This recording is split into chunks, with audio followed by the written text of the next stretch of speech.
மழை டைம் நியூஸை ஓப்பன் பண்ணி பார்க்குறேன். ஹலோ மக்களே, இன்றைக்கி ஒரு அவேர்னஸ் வீடியோவோடு உங்களை பார்க்க வந்திருக்கேன். மழை டைமில் நியூஸ் ஓப்பன் பண்ணி பார்க்குறேன். கண்டினியூஸாக ஒரு 15 நியூஸு. 2 சிறுவர்கள் குளத்தில் மூழ்கி பலி, ஒரு சிறுவன் குளத்தில் மூழ்கி பலி, ஆற்றுக்கு குளிக்க சென்ற சிறுவன் பலி அப்படின்னு கண்டினியூஸாக ஒரு 15 நியூஸ். இப்படி ஒரு எல்லா மழை டைமே நான் பார்த்துட்ருக்கேன். இப்படி கண்டினியூஸாக நியூஸ் வந்துகிட்டே இருக்குது. எந்த பெற்றோருமே தன்னோட குழந்தை சாகணுன்னு குளத்துக்கு குளிக்கையோ ஆற்றுக்கு குளிக்க விட மாட்டாங்க. குளத்துக்கு குளிக்க போகிற நம்ம தெரிஞ்சவங்க குழந்தைகளோ இல்லை நம்முடைய குழந்தைகளோ குளிக்க போகிறாங்கன்னா ஃபஸ்ட்டு அவாய்ட் பண்ணுங்கள்.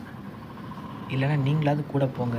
ரொம்ப கேர்ஃபுல்லாக பார்த்துடுங்க. நீச்சல் தெரியலைன்னா தயவுசெய்து குளத்துக்கு விடாதுங்க. நீங்கள் இதை அவாய்ட் பண்ணாலே பல குழந்தைகள் நீங்கள் உயிரோடு இருந்திருக்கும். ஒவ்வொரு உயிரும் முக்கியம். நம்ம நினச்சா ஒவ்வொரு குழந்தைகளையும் காப்பாற்றலாம். மற்றும் ஒரு யூஸ்ஃபுல்லான வீடியோவோட உங்களை சந்திக்கிறேன். பாய்.